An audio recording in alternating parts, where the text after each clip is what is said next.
Halo, Assalamualaikum. Masih bersama saya, Ibu Betty, di mata kuliah Statistik Matematika.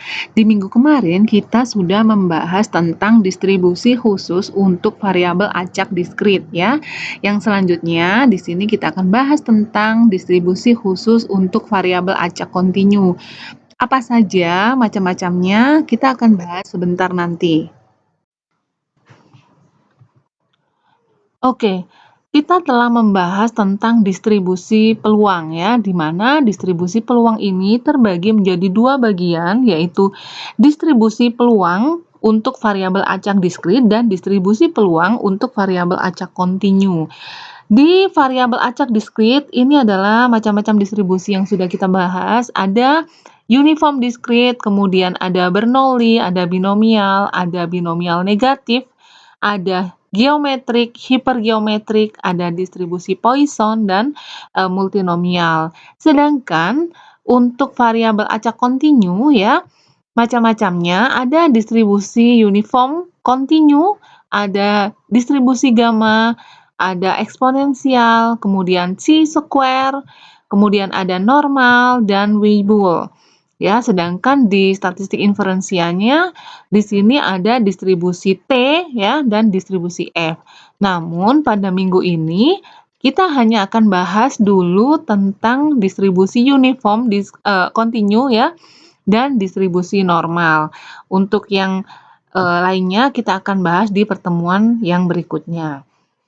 Selain itu ya, kita juga akan bahas tentang sifat-sifat yang dari distribusi tersebut ya, ada mean atau rata-rata, kemudian ada variansi, juga tentang fungsi pembangkit momen.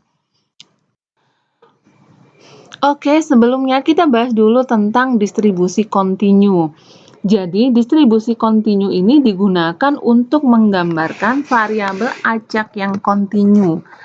Kata kuncinya di sini adalah variabel acak yang kontinu, di mana nilai variabel acak itu diasumsikan tak terbatas berkorespondensi pada titik-titik sebuah garis pada interval tertentu. Contoh misalnya grafiknya seperti ini nih. Ya, di sini ada nilai X ya, kemudian ada juga nilai Fx yang yaitu adalah besarnya peluang. Jadi Fx-nya itu adalah peluang dan grafiknya contoh misal seperti ini.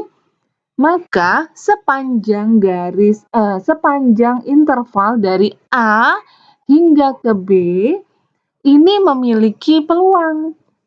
Jadi berkorespondensi antara nilai X ya dan nilai Fx atau peluangnya. Contoh untuk distribusi kontinu, contohnya misalnya tinggi badan.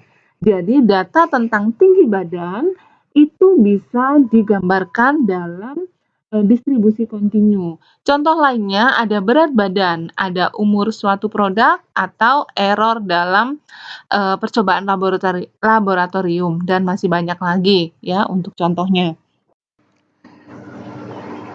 Oke, macam dari distribusi kontinu yang akan kita bahas pertama adalah tentang distribusi seragam atau distribusi uniform kontinu. Ya, variabelnya merupakan variabel kontinu. Misal, di sini nilai variabel acak X pada selang tertentu, peluang suatu kejadian itu adalah sama. Jadi, kalau di uniform kontinu ini, peluangnya itu selalu sama, yang mana telah dinyatakan dalam definisi sebagai berikut. Dikatakan bahwa variabel acak X mengikuti distribusi seragam uniform jika variabel acak X itu memiliki fungsi kepadatan peluang sebagai berikut. Ya, di sini fungsinya Fx itu sama dengan 1 per B kurang A, untuk X lebih besar sama dengan A dan X lebih kecil sama dengan B. Jadi, kalau di luar ya, di luar interval A hingga B ini itu fungsinya sama dengan 0. Jadi Fx sama dengan 0 ini berlaku untuk X yang lain. Jadi A di sini adalah batas bawah dan B adalah batas atas. Untuk notasinya, variabel acak X berdistribusi uniform dinotasikan dengan X uniform ya, uniform A, B. Oke, kita langsung ke contoh yang pertama. Misalkan X adalah variabel acak yang mewakili waktu penerbangan pesawat terbang perjalanan dari Jakarta ke Medan. Dalam kondisi normal, waktu penerbangan antara 120 hingga 140 menit. Yang pertama, gambarkan distribusi peluang kedatangan pesawat tersebut. Kemudian yang bagian B, berapa peluang bahwa waktu kedatangannya akan di antara 120 dan 130 menit. Ya, kita selesaikan dulu yang A. Di sini distribusi peluangnya ya, kita tahu bahwa batas bawahnya itu adalah 120, A sama dengan 120 dan batas atasnya adalah 140. Lalu kita masukkan ke dalam fungsinya. Fx adalah sesuai definisi sama dengan ya B dikurang A. Masukkan harga B-nya adalah 140 dan harga A-nya adalah 120. Sehingga besar peluang Fx adalah 1/20. Nah, ini berlaku saat apa? Ya, saat X-nya itu di antara lebih besar atau sama dengan 120 dan lebih kecil sama dengan 140. Ya, jadi Fx akan bernilai 0 apabila X-nya di luar batas ini. Ya, jadi Fx sama dengan 0 itu berlaku untuk X yang lain. Jika digambarkan, gambarnya akan seperti ini ya. Ini adalah nilai X-nya dan itu adalah besarnya peluang Fx. Tadi batasnya adalah antara 120 dan 140, kemudian Fx-nya adalah 1/20 ya Fx-nya. Maka gambarnya adalah akan seperti ini. Jadi peluangnya itu tetap ya, dia peluangnya tetap di antara interval 120 hingga 140 yaitu sebesar 1/20. Ya, ini gambarnya. Kita akan selesaikan yang bagian B. Selanjutnya kita akan mencari peluang waktu kedatangan antara 120 dan 130 menit. Nah, untuk menghitung ini berarti kita harus menggunakan rumus untuk distribusi peluang kontinu. Yang mana sebelumnya sudah kita bahas, yaitu menggunakan integral. Jadi, untuk mencari besarnya peluang waktu kedatangan antara 120 dan 130 menit adalah P peluang, X-nya lebih besar sama dengan 120 dan lebih kecil sama dengan 130 itu adalah integral Fx dx ya, integralnya dari 120 hingga 130 Fx dx. Tadi kita sudah mencari harga Fx sehingga tinggal substitusikan saja menjadi integral dari 120 hingga 130 1/20 dx. Nah, kemudian kita cari berdasarkan batasannya, kita substitusikan.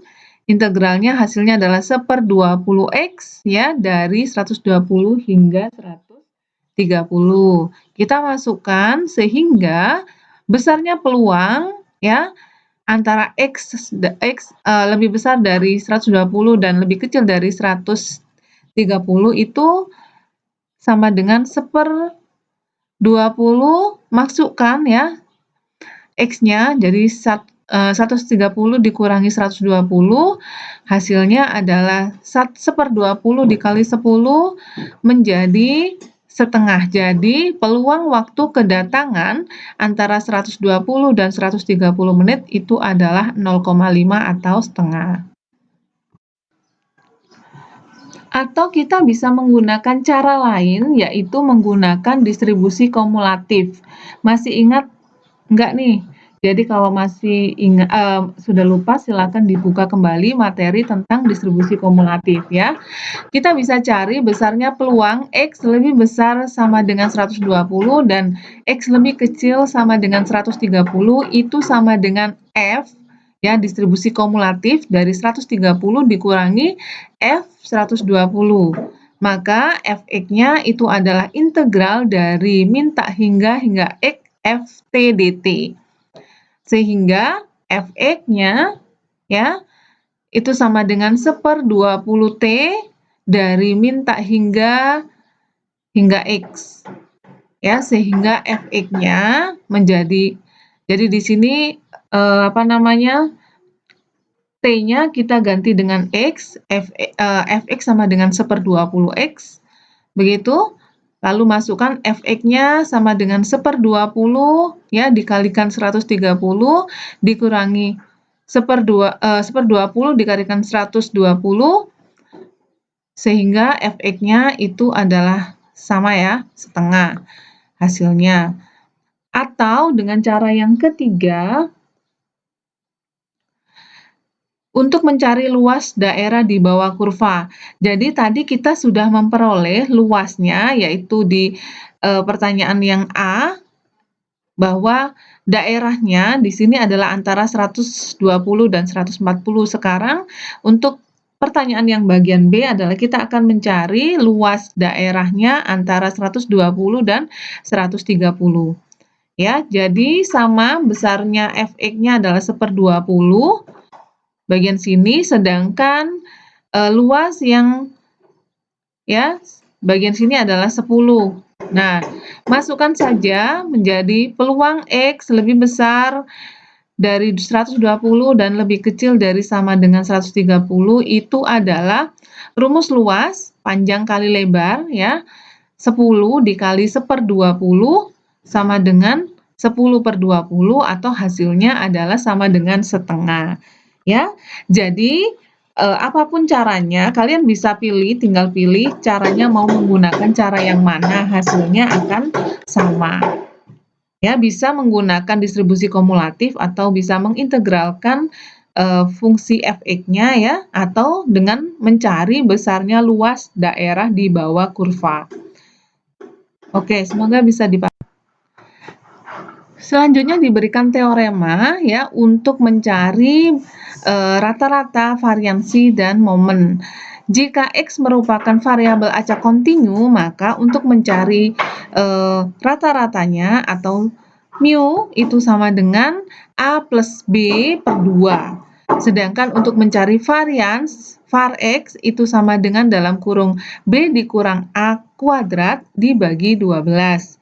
Kemudian untuk mencari momen MXT itu sama dengan E pangkat BT dikurangi E pangkat AT dibagi dalam kurung A kurang B kali T.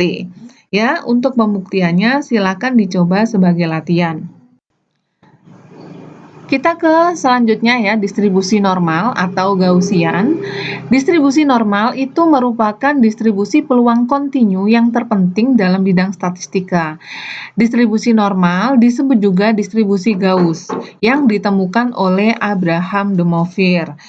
Persamaan matematika distribusi normal ini tergantung dari dua parameternya, yaitu mu atau rata-rata dan sigma atau simpangan baku. Sedangkan untuk fungsi kepadatan peluang dari variabel acak X dinyatakan dengan N, ya, N kecil, X, mu, sigma, atau kita menggunakan N besar, ya, dalam kurung mu, sigma kuadrat. Nah, bedanya kalau kita menggunakan simbol N kecil, maka di sini kita ada X-nya ya, sedangkan kalau kita menggunakan simbol N besar, maka X-nya sudah tidak ada lagi. Oke, kita langsung ke definisinya. Suatu variabel acak kontinu X disebut mempunyai distribusi normal dengan parameter mu dan sigma kuadrat jika dan hanya jika memiliki fungsi kepadatan peluang sebagai berikut. Fx sama dengan 1 per sigma akar 2pi dikali E pangkat min setengah dikali dalam kurung X dikurang mu dibagi sigma kuadrat. Ini berlaku untuk X lebih besar dari tak hingga, min tak hingga, dan lebih kecil dari tak hingga. Dengan parameter mu dan sigmanya lebih besar dari 0, bilangan real ya. Distribusi ini dinotasikan dengan N X, mu, sigma, atau kalau pakai N besar, mu, sigma kuadrat. Nah, apabila mu-nya sama dengan 0 dan sigmanya sama dengan 1, maka diperoleh distribusi normal standar, yaitu N, dalam kurung ya, mu, sigma kuadrat, jadi 0,1 yang sering disebut dengan distribusi normal standar Z. Nah, di sini ya, untuk mencari atau menghitung fungsi besarnya peluang nanti, kita tidak menggunakan rumus fungsi padat peluang ini. Kenapa? Karena integralnya pasti akan sangat rumit. Jadi nanti kita akan mempermudahnya dengan melakukan transformasi. Oke, disimak dulu. Nah, yang berikutnya kita ke teorema. Jika variabel acak kontinu X mempunyai distribusi normal N, ya, mu, sigma kuadrat, maka untuk mencari rata-ratanya, yaitu ekspektasi X itu sama dengan mu, ya, mu atau disebut dengan rata-rata atau min. Kemudian untuk mencari var atau varians, var X simbolnya adalah sigma kuadrat, ya, di mana sigma itu sendiri adalah standar deviasi. Jadi bisa diartikan bahwa di sini varian itu merupakan kuadrat dari standar deviasi. Sedangkan untuk mxt atau momen, ya, mxt sama dengan E pangkat mu kali T ditambah setengah sigma kuadrat T kuadrat. Nah, biasanya untuk harga E sendiri, ya, harga E-nya itu adalah 2,71828. Nanti kalian bisa ngitungnya pakai kalkulator gitu. Kemudian harga Pi-nya adalah 3,14. Untuk pembuktiannya silakan dicoba sendiri. Jadi di distribusi normal ini biasanya digambarkan dalam kurva yang seperti ini.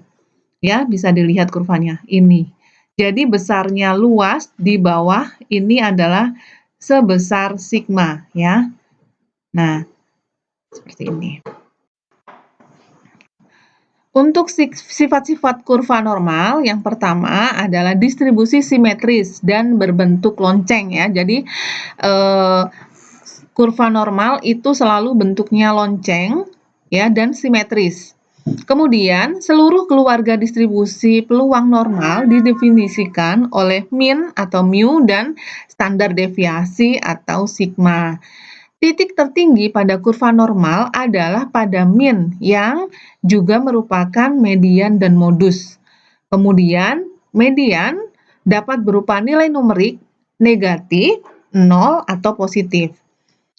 Standar deviasi itu menentukan lebar kurva. Nilai standar deviasi lebih besar mengakibatkan kurva lebih luas atau datar. Peluang untuk variabel acak normal ini diberikan daerah di bawah kurva. Ya, luas total daerah di bawah kurva itu adalah 1. Jadi 0,5 itu yang sebelah kiri min dan 0,5 ya itu adalah sebelah kanan, ya. Oke, sekarang kita bisa lihat gambar atau kurva dari distribusi normal, ya. Di sini gambar ini untuk harga sigma atau simpangan bakunya itu sama dengan 1. Di kurva yang pertama, di sini apabila harga rata-rata atau mu sama dengan 0 dan sigmanya sama dengan 1, maka ditunjukkan oleh kurva yang berwarna hitam itu. Sedangkan jika harga rata-rata atau mu-nya sama dengan 1 dan sigmanya sama dengan 1, maka ditunjukkan oleh kurva yang berwarna merah. Sedangkan untuk harga rata-rata sama dengan 2 dan simpangan baku 1, ya, bentuk kurvanya sama dan ditunjukkan oleh gambar biru. Kemudian apabila harga rata-ratanya 3 dan sigmanya 1, maka di sini ya gambarnya adalah yang warna hijau kurvanya. Sedangkan jika rata-ratanya minus 1 dan sigma atau simpangan bakunya 1 ditunjukkan oleh gambar atau kurva ungu.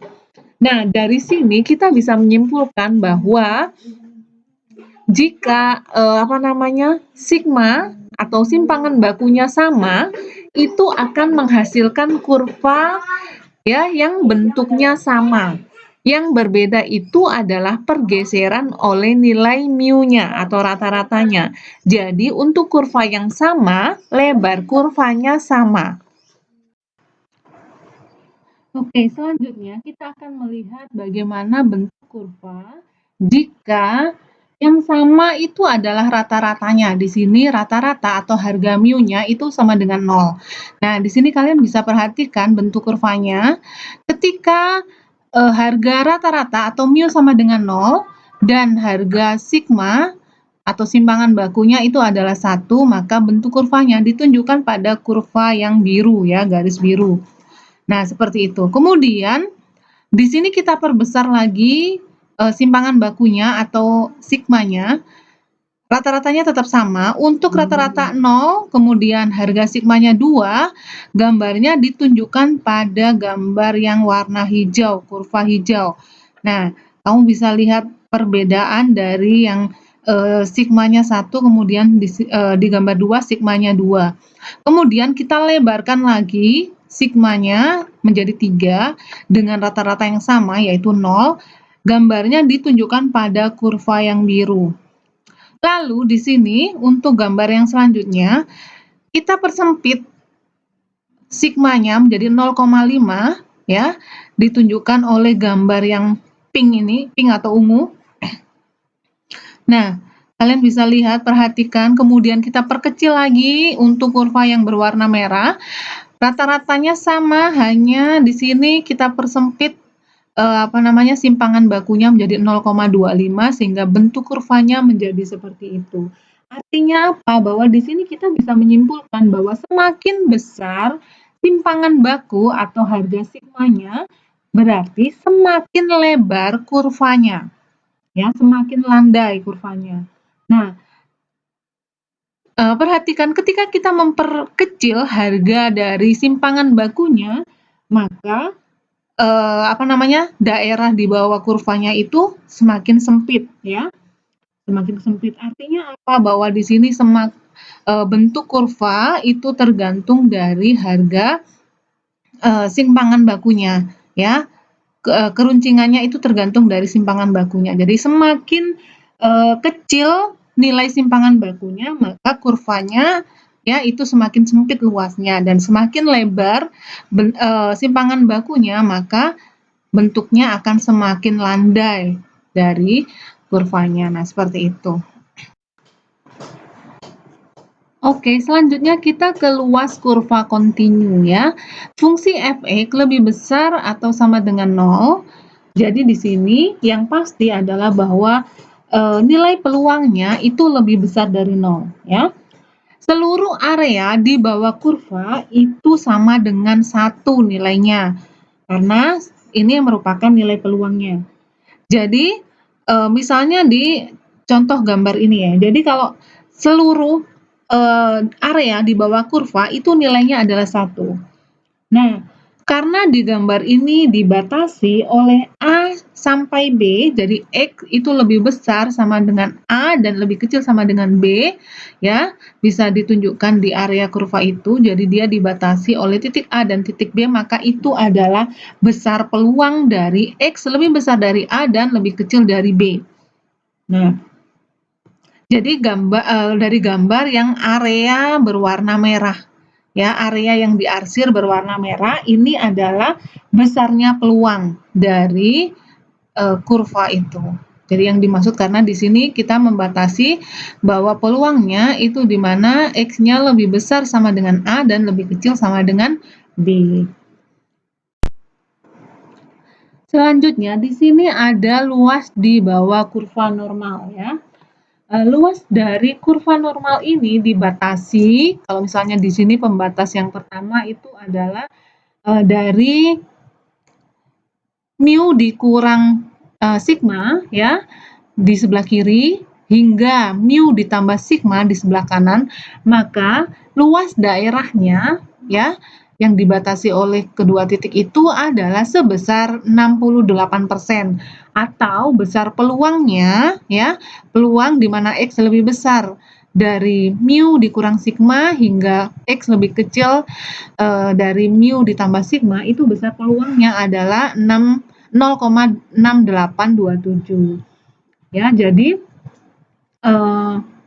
luas area di bawah kurva ini, ya di bawah yang berwarna biru ini, itu adalah besarnya peluang, ya besarnya peluang yaitu sebesar 68% atau sebesar 0,6827. Sedangkan apabila di sini batasnya adalah antara yang sebelah kiri, ya adalah antara mu dikurang 2 sigma hingga mu ditambah 2 sigma, maka lebarnya itu adalah yang ini. Jadi garis biru muda ya batasnya, dan luas areanya yang itu, yaitu sebesar 95%, atau besar peluangnya adalah 0,9545 ya. Sementara bila batasnya itu antara mu dikurang 3 sigma hingga mu ditambah 3 sigma, maka hasilnya atau luasnya ya di sini akan mendekati 1. Jadi peluangnya itu akan mendekati 1, yaitu sebesar 9,7% atau sebesar 0,9973 ya. Nah, jadi ini adalah luas dari kurva normal. Yang peluang maksimumnya besarnya itu adalah 1, karena 1 itu adalah nilai dari sebuah peluang ya. Oke, yang berikutnya kita ke ilustrasi ya. Nah, sekarang dari gambar ini ya, misal di sini kita ke gambar 1 dulu. Kalau di sini kita mencari besarnya peluang X lebih besar dari A, maka yang diarsir itu adalah bagian kiri dari A. Yang ini ya, jadi bagian kiri dari A. Sementara apabila di gambar 2, apabila di sini kita mencari peluang dari X lebih besar dari B, ya, X lebih besar dari B, maka besarnya peluang itu berada di daerah yang diarsir ini ya, dari sebelah kanan. Ya, jadi kalau tandanya lebih kecil dari, berarti tandanya daerah yang dia maksud itu adalah di bagian yang sebelah kiri. Sedangkan kalau tandanya lebih besar dari, maka daerah yang dimaksud adalah dari sebelah kanan. Lalu bagaimana dengan area yang berada di antara? Sama seperti tadi ya. Maka kalau kita ingin mencari luas daerah antara A dan B pada gambar 3, itu sama dengan ya peluang, mencari peluang di mana X-nya lebih besar dari A, lebih besar sama dengan dari A, dan lebih kecil sama dengan dari B. Itu sama caranya dengan mencari peluang X lebih kecil dari B, jadi dari sebelah kiri, dikurangi X lebih kecil dari A, sehingga daerah yang dimaksud itu berada di antaranya. Ya. Oke, selanjutnya kita menghitung luas kurva di bawah kurva normal baku ya. Menghitung luas area pada kurva sama dengan menghitung peluangnya. Jadi, besarnya peluang ya dari X lebih besar dari X1 dan lebih kecil dari X2 itu sama dengan, maka kita harus mengintegralkan ya, integral dari X1 hingga X2. Kemudian ini adalah fungsi dari FKP dari distribusi normal ya. Simbolnya atau notasinya adalah N dalam kurung X, mu, sigma dx.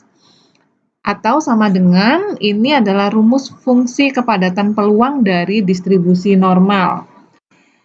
Namun, di sini, kalau kita mau mengintegralkan rumus FKP ini kan terlalu sulit ya, terlalu ribet, maka di sini agar lebih mudah ya, memudahkan kita akan menggunakan namanya normal baku atau normal standar. Nah, di sini normal baku atau normal standar itu adalah distribusi normal yang ditransformasi menggunakan harga Z, sehingga nanti bentuknya seperti ini, di mana dengan syarat nilai dari distribusi normal baku itu adalah bahwa nilai rata-rata atau mu-nya itu sama dengan 0 dan sigmanya atau simpangan bakunya itu sama dengan 1. Ya, sehingga nanti kita dalam proses transformasi itu harganya menjadi untuk mencari peluang adalah peluang Z lebih besar dari Z1 dan lebih kecil dari Z2 karena di sini dari proses transformasi itu berubah X-nya menjadi nilai Z. Ya. Maka di sini adalah integral dari Z1 ke Z2 N Z titik 2 0 titik 21 DZ ya, di mana 0 itu adalah harga mu atau rata-ratanya dan 1 itu adalah sigma atau simpangan bakunya. Ya, jadi kita tidak lagi melakukan integral pada fungsi kepadatan peluang pada distribusi normal, tetapi di sini kita bisa menggunakan normal baku ya. Normal baku itu apa? Jadi menggunakan tabel yang sudah disediakan. Ya, nanti seperti apa kita di slide yang berikutnya akan saya jelaskan.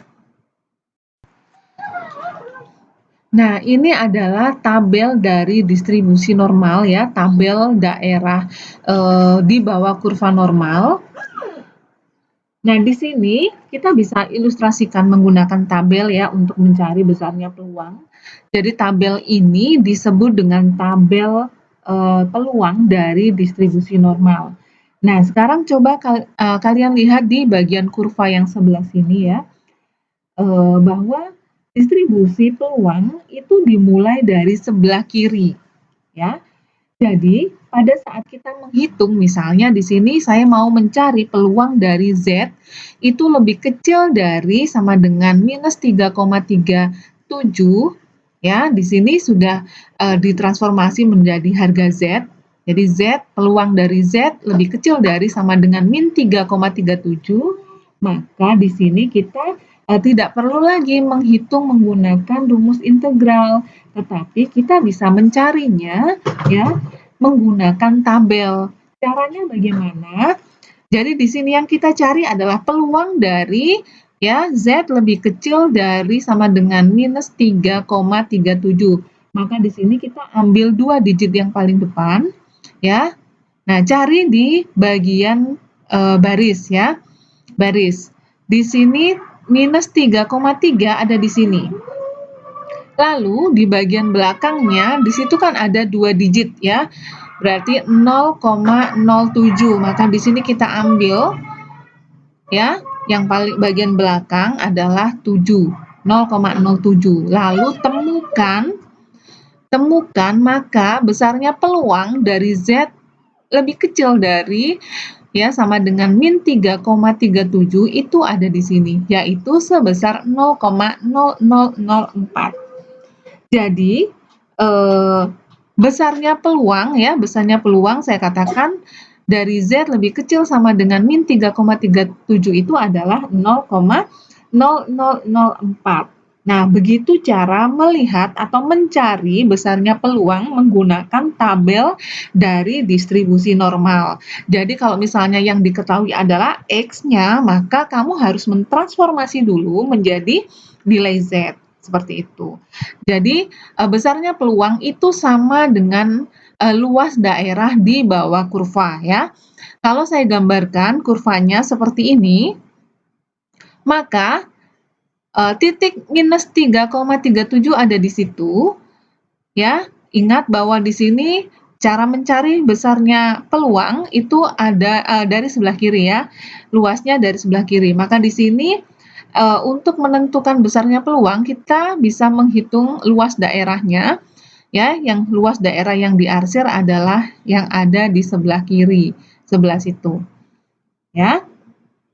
Nah, jadi kita bisa memanfaatkan rumus Z tadi atau ketika kalian mendapati soal yang diketahui adalah X-nya ya variabel acaknya X, maka kalian perlu mentransformasi dulu menjadi harga baku, yaitu nilai Z, sehingga untuk mencari besarnya peluang itu kita bisa dengan mudah.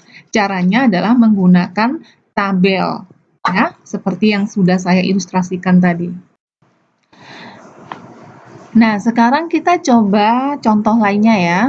Di sini carilah yang pertama, peluang dari Z lebih kecil sama dengan 1,1 dan peluang yang kedua adalah Z lebih kecil sama dengan 1,95. Maka untuk mencari besarnya peluang dari yang pertama adalah Z lebih kecil dari 1,1, kita bisa mencari dari tabel. Kalau misalnya ditanya, Bu, tabel ini dari mana? Kalian bisa download ya, download aja tabel distribusi normal, maka akan nilai-nilai ini sudah tersaji di dalam tabel, ya. Jadi kita cari peluangnya untuk yang nomor 1, di sini angka positif ya, berarti 1,1. Nah, ada di situ. Kemudian di belakang digit 2 dari 2 digit ini nggak ada, berarti 0. Nah, ada di sini nolnya, maka besarnya peluang dari Z 1,1 itu adalah 0,8643. Ya, besar peluang Z lebih kecil dari sama dengan 1,1 adalah 0,8643. Kemudian untuk contoh yang kedua, ya, peluang dari Z lebih kecil dari 1,95, maka kita cari mana 1,9 ada di situ dan belakang digitnya adalah 5. Ya, kita temukan, maka besarnya peluang dari Z lebih kecil dari sama dengan 1,95 itu adalah 0,9744. Seperti itu. Oke, kita ke contoh yang berikutnya ya. Di sini kita disuruh mencari peluang dari Z lebih besar dari 1,26. Berapa peluangnya? Yang perlu diingat tadi, di contoh sebelumnya sudah saya katakan bahwa untuk mencari besarnya peluang itu dimulai dari sebelah kiri ya. Tandanya kurang dari sama dengan. Nah, kita bisa lihat di sini di soal yang dicari adalah peluang Z lebih besar dari 1,26. Nah, untuk mencari ya besarnya peluang Z lebih besar dari 1,26, kita harus merubah dulu ya menjadi bahwa peluang Z lebih besar dari 1,26 itu sama dengan 1 dikurang peluang dari Z lebih kecil dari sama dengan 1,26. Kalau saya gambarkan, kalian bisa lihat seperti ini ya. Peluang Z lebih kecil sama dengan 1,26 itu bisa dilihat gambarnya di yang paling kanan ya. Jadi 1 dikurang ini besarnya peluang Z lebih kecil dari 1,26. Nah, hasilnya adalah yang ada di sebelah kiri ya. Nah, jadi di sini kita perlu cari berapa besarnya peluang Z lebih kecil dari 1,26.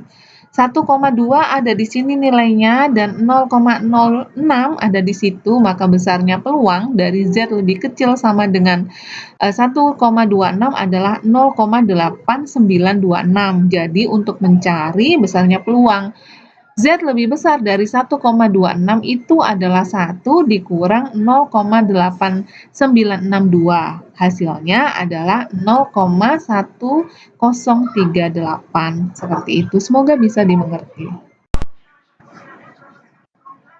Oke, kita lanjut ke contoh yang berikutnya ya. Nomor 2, carilah peluang dari Z lebih kecil dari min 0,86. Caranya tinggal cari di tabel seperti yang tadi ya. Hasilnya adalah 0,1949. Kemudian kalau digambarkan, gambarnya seperti ini. Jadi yang perlu diingat di sini bahwa di luas dari kurva, di bawah kurva ya, itu sama dengan peluang. Dan kalau di sini distribusi normal, dia biasanya ya dari sebelah kiri ya tandanya.